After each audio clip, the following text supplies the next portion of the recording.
After 12 months of graft, the garden landscaping is nearly finished, and I've just done something I've never done before, a DIY lighting install. In today's video I'm going to show you what I've installed and how I've done it, in case you're planning something similar and it can give you some inspiration and ideas of your own.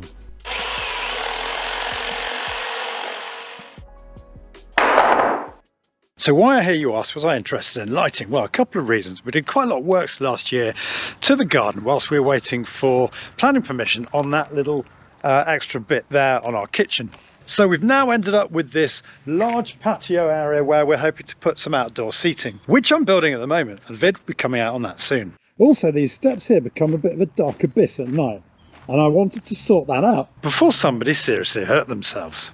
So when Pullman got in touch back in November, I was all ears. Now, unfortunately, I hadn't thought about lighting when we designed and built this patio, but I was pretty sure that a plug-and-play system with a bit of creativity could be installed up here. What I did do was install a 10mm armoured cable from the house up onto the patio to here, but the challenge was going to be getting electrics to this point here and also across the path to the tree. So yes, I was approached by Pullman to do this video, but if you watch my channel regularly, you'll know A, I don't do a lot of paid videos, and B, the only ones I do are ones where I think there's a pretty cool product that you guys are going to like. So don't click away just yet, because I really hope by the end of this video you'll agree with me that this is a system well worth considering. So how does the system work? Well, it's plug and play, or plug and shine as they like to call it. So great for the DIY installation. It's also 24 volts, so it's very safe for installation outside, and you don't have to worry about burying the cables half a metre below the surface, like I did here when I was installing the car charger, which is exhausting and often impractical, leaving the landscape pretty damaged. You basically choose your lights, work out which cables and transformer you need, and how you're going to control it. More on all that in a minute.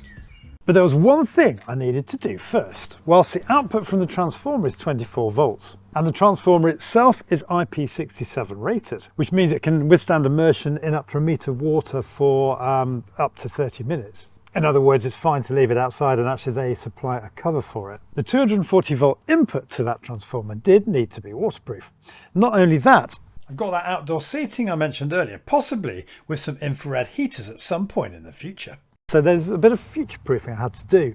And whilst I could have put a couple of perhaps waterproof plug sockets up here, like I've done here, which would have been fine for the lighting, my electrician was quite keen that I install a fuse box, because with that we could put in RCBO and surge protection, which is a good idea for the infrared heaters, and we've got lots of expansion opportunities for the future. Not necessary obviously for these 24 volt lights, but handy for everything else. Now, I did quite a lot of Googling to try and look for outdoor fuse boxes, but I couldn't find anything satisfactory, so I decided to build my own from materials lying about the house. The kitchen fitter had left quite a decent bit of ply, so I squared it off to use as the back of the fuse box housing, and a piece of gravel board for the base. I cut down some old floor joists for the side supports, cut 90-degree notches out to the side for the feather edge boards, which again was left over from the fence build. Roofs of ply boxes can sweat and go mouldy, so I made a proper tiled roof with breathable membrane and tiles left over from the garage rear roofing project, and an eave vent to allow air to circulate.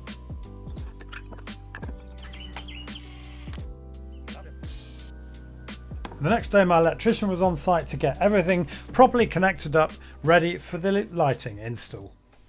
Horrible day, so I thought I'd just check on how my little cupboard's doing.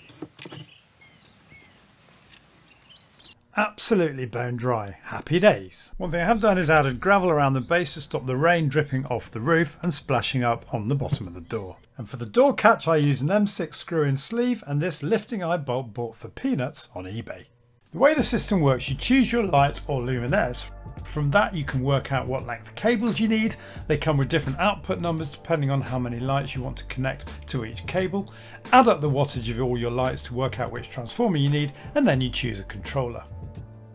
I produced this plan to help work out what I needed. The plan was to have a motion sensor activating a light on the steps. I've actually ended up with 3 lights, and then lights around the patio flower bed and illuminating the big tree at the top of the garden. As a motion sensor circuit needs to be permanently on, it made sense to separate this onto its own circuit with the smallest transformer. The second circuit would spread out in 2 directions around the patio, and I'd be taking a T off that circuit to light up the tree. And in terms of these lights themselves, you can choose between a light that has an internal Zigbee 3.0 controller, which means you can control that light individually with a remote control or through the gateway. Or you can do what I did and go with lights that don't have an internal Zigbee controller. They're very similar to the Zigbee version, which we'll be talking more about in the second part of this video, but they are a bit cheaper. And then you control all the lights that you need to in the circuit via a separate Zigbee controller. And the Zigbee lights have the added advantage of colour change technology when compared with my 3000K warm white version. So I ended up with these Cocolos in the flower bed. Plantinis for the steps, they're not really meant to be used like this, more on that in a minute. And these radons to illuminate the tree.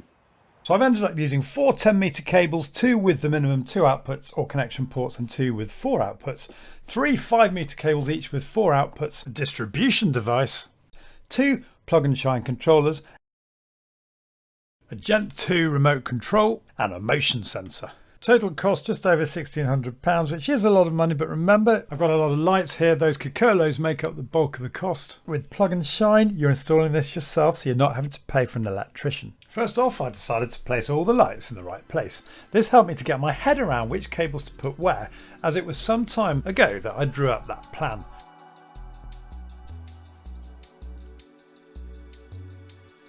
And what about these lights or luminaires? Well, the metal construction I just mentioned makes them feel pretty premium, and they come with Allen keys so you can alter the angle once in position.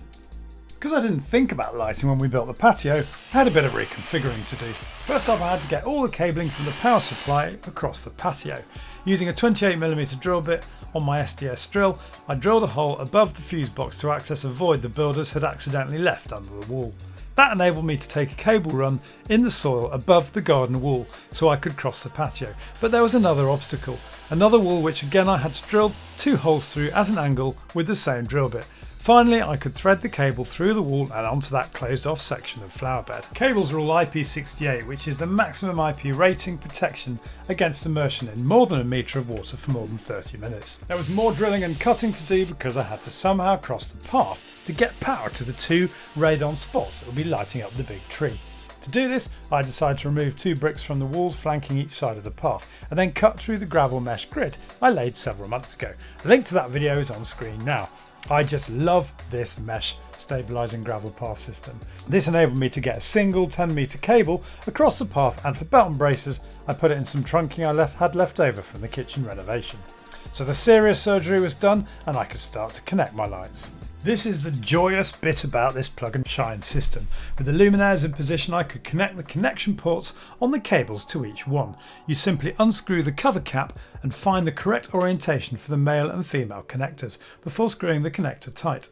Any unused connection ports can simply be sealed with the cover caps, which are provided to guarantee the IP68 immersion. With all that done, I could connect each circuit to its transformer. And how good do they look in there?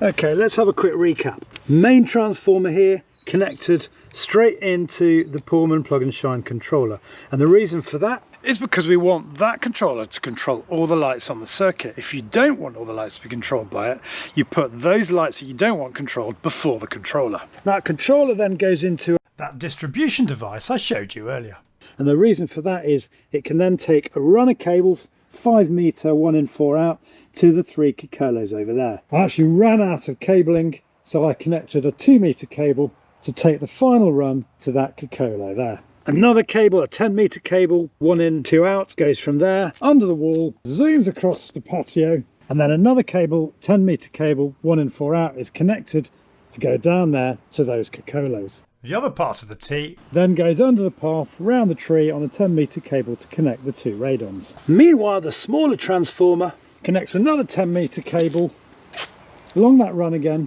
into the second plug and shine controller, which is then connected to the motion sensor and the stair lights. More on that in a minute. So it's the first evening, I've switched everything on. I haven't put any control on it yet because I quite frankly haven't worked out how to. But Pullman do advise you switch everything on before you finalise the locations to make sure you're happy with it.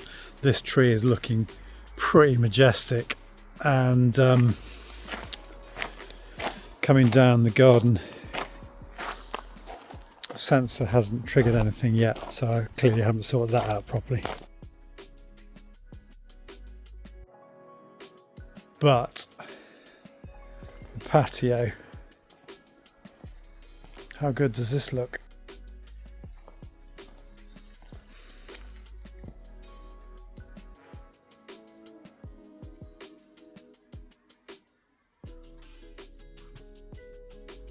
Wow.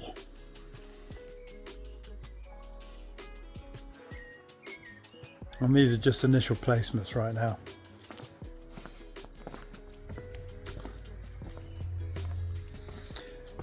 Obviously all the plants have only been installed a few weeks ago, so they're not grown to full height. So I've pointed most of the lights down. They don't give off a sort of piercing glare, so it's quite good. It's quite a nice soft glow, to be honest. So with everything connected up, how do you control it? Well, you could just switch all the lights obviously on and off at the socket, or you could control them remotely via a smart plug. But as I've got those Zigbee controllers, it seemed a shame not to have a go with the Gen 2 remote control. And what this will enable me to do, hopefully, is to turn the lights on and off from the comfort of my house, and also to dim them.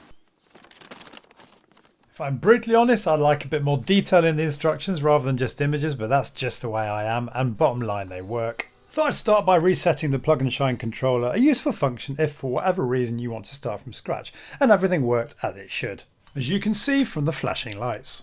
I then moved on to the touchlink pairing, where you pair the remote to the plug and shine controller, and you can pair groups of lights onto one of 4 channels. And to do that with the touchlink pairing, take the remote, I want it on channel 1, so I'm going to literally hold this for more than 5 seconds against the controller. 1, 2, 3, 4, 5. Yep, and it's working. On, off. Now the remote is for me the weakest part of what, so far at least, I've found to be a really durable, well-made system. Let me show you why. It has a maximum range of up to 30 meters to the controller, but I find the trigger point for my remote is about here, which is about 6 meters from the controller. Once the lights are on, you can control them pretty easily. But if I get further away than, say, here, which is about 12-15 meters, it becomes a bit more intermittent. And I haven't been able to get it to work from behind the triple glazing in our kitchen, which isn't a massive surprise because I have been told the plug and shine controller must have unimpeded access to the remote. And I suspect this plant is the reason I couldn't get more than 12 meters away. So the remote gives you that ability to set your lights into different areas. You've got dimming options and even color change capabilities if you've got Zigbee lights.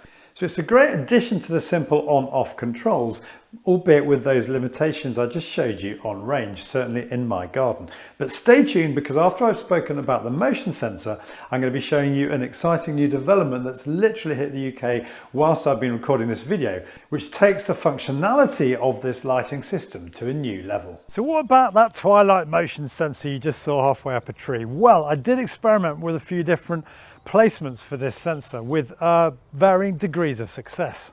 I had it here, didn't really work that well. I had it here to try and grab motion as it walked down the path. Again, not very effective, but I hit gold when I finally positioned the motion sensor on a bespoke purpose-made post just here. And let's have a quick chat about these lights. The idea was to take those plantinis and spike them into the flower bed just above the steps, shining then down onto the steps. But in the end I realised the wall was too high. So I had an idea. Taking that 28mm drill bit, I drilled a hole through the wall and threaded each light in from the outside. This was perfect because I could then angle the spots to illuminate each step exactly where I wanted, with stunning results.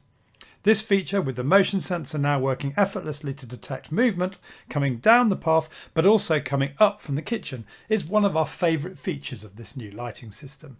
Pairing to the plug and shine controller was effortless, and what I really like is the 3 different modes, including this blue one which leaves the lights on permanently at 30% during dusk, with the lights increasing in brightness to 100% when motion is detected.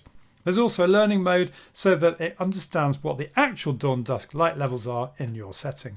So that was it really. I was chuffed with my new lights and I was all set for posting the video until Pullman got in touch to say that the Smik Gateway was suddenly available in the UK. A gateway which I'd actually tried to buy a few weeks earlier whilst I was recording this video. I've been really keen to experiment with this gateway from day one because it supercharges the functionality of that remote by making area setup much more intuitive, control of the lights easier, and also giving you enhanced automation options. Remember, one of the problems I'd had with the remote was not being able to operate it from here inside the kitchen, and that still seemed to be a potential problem for me in that we've got the new gateway connected up here and the lights on the patio outside with this triple glazed barrier in between. But we had a plan because the beauty of a Zigbee situation is the gateway here only has to communicate with the nearest device in the garden, which in this case is 6 meters to the first Cocolo. Why is that? Because Zigbee networks, unlike modems, which have the signal just emanating from one source, Zigbee networks basically mesh together. So this communicates with the first light, and then all the other lights around the garden mesh together to communicate with each other and back to the gateway. So Pullman sent me a new set of Zigbee Cocolos to replace existing ones and those radons below the tree, as radons don't come in a Zigbee version, so I could showcase what benefits the gateways can add. Other than connecting the new Cocolos in place of the old ones, I had to remove the main circuit plug and shine controller as it's no longer necessary given all those new Cocolos have Zigbee functionality built in. But I'll be leaving this one as it's controlling the 3 non-Zigbee Plantini lights on that motion sensor. The gateway needs an Ethernet connection and power. Luckily I put both of these in for a future TV. And if I'm honest, the first few attempts to connect the gateway weren't successful, but once you've got it up and running, it will search for and instantly pair up with every single Zigbee device within range, which you can then rename and add to areas of your garden. So basically, starting at the top on the dashboard, we can toggle everything off by just clicking that. We can obviously turn individual areas. In the tree, we've got the 2 luminaires set there, so obviously you can switch those off like that. And because these are not extended color, they're just cool or warm white, we can drag the slider at the bottom but not the color wheel to alter the light temperature, as you can see there. Because there are 2 variants of these Cocolos, the colour changing ones or just tunable warm. Now going back to here, you can see on the patio colours I've basically dragged all the luminaires that have extended colours onto a separate Zigbee area called patio colours. You've got your colour slider at the bottom where you can change all the colours like that. Alternatively, you can drag all 5 onto the colour wheel up here and you can instantly see the colours changing as I rotate my finger around the wheel, which is quite a nice touch. On the same front, let's turn the staircase off for a minute so you can see that better. On the same front, you can instead go into scenes, and in scenes you can toggle between daylight mode, relaxation, focus, and night. So we'll go back into relaxation, and then we'll whack that up to full power like that. What else? You can long press on that any particular Zigbee area to toggle the default scenes. The Zigbee motion sensor looks identical to the non-Zigbee version, but you configure it slightly differently. Rather than actually touch link pairing the motion sensor to the controller itself, you do all of this in the app. So the gateway found the controller when it did its original search and listed it in the devices section. And what I've done since then is simply add it to a new steps area. And what you then have to do is go into automation, create a new sensor-based Zigbee routine, click on motion to be the trigger, and then set the days, time, areas, and scene you want it to apply to. So you see a lot more customization than I had previously. And you toggle the sensor on in automation, and what it does when it senses motion it simply switches on the controller to send power to the lights. And I can now vary the brightness of the sensor lights. And the best thing of all, it works in the kitchen through the windows and all over the garden too. And for the sake of completeness, I should also point out you can also set HCL cycles to run throughout the day. I've just checked the initial recordings from when I started this video, and they were over a month ago at the start of June. And in that time I've built this outdoor furniture, and I've got a lovely lawn where, as you saw at the start of the video, it was looking a bit threadbare. But I was quite keen to let that much time elapse because I wanted to live and test and experience the Pullman lighting system properly, rather than just doing a very quick review video. What do I think? Well, I think the quality of the products, it's clearly a premium product. There's a lot of metal in this hardware, and I've been very impressed. I think that Gen 2 remote control is a good sort of entry into the system if you don't want to spend that, what was it, about 460 quid extra to go down the Smik Gateway route. Although hopefully I've shown you what benefits you get from having that gateway. I mean, one of the big benefits actually is signal. I would have struggled, now we've got this garden seating in, to use the remote in any other position than in that corner to turn on and off the lights. And let's not forget the incredible customization you've got, including the ability to set scenes not only for every luminaire on the patio, but also for those lights controlled by the motion sensor. So I suppose what I'm driving at here, on the rare occasions I do a paid product placement video, I'm always concerned about maintaining my objectivity, because I don't care about views. I want to produce videos that are useful to you. And I feel, after all the exhaustive testing I've done on this product, that I'm happy with it myself, and I'm really happy to recommend it to you too. But anyway, that's just what I think. Give me your feedback in the comment section below, and if you've got the Pullman system, let me know how you're getting on with it. And indeed, if you've got any other lighting system that you think would be useful to share with everyone, please leave your comments again in the comments below. It's a massive treasure trove of information for anyone looking at this video for the first time who wants to delve into a bit more information from users before making the plunge and buying. Details, as usual, of everything I've talked about today will be in the description below the video, which of course you can access by clicking on the More button. And if you're new to my channel, it would mean so much to me to have you subscribe. You can do that by clicking on the link here, and don't forget to click the bell notification icon so you get notified of all my future uploads. Thanks again, and I'll see you soon.